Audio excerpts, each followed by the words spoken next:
According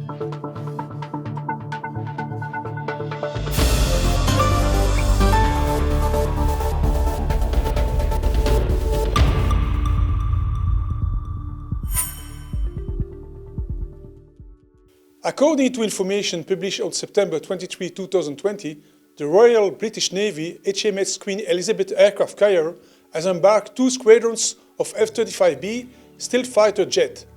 the British Air Force 617 Squadron and the US Marines Corps VMFA-211 to conduct naval exercise in the North Sea. 2 squadrons of F-35B stealth jets from the Royal Air Force 617 Squadron and the US Marines Corps VMFA-211 have joined the Queen Elizabeth aircraft for naval exercise in the North Sea.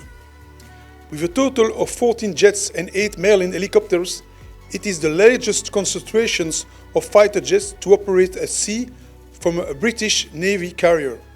since AMH Hermes in 1983, and the largest air group of 5th generation fighters at sea anywhere in the world. The F-35B is the short takeoff and vertical landing variant of the aircraft, designed to operate from land base and a range of air-capable ships thanks to its short takeoff vertical landing capability. The F-35B aircraft have been delivered to US Marine and the UK.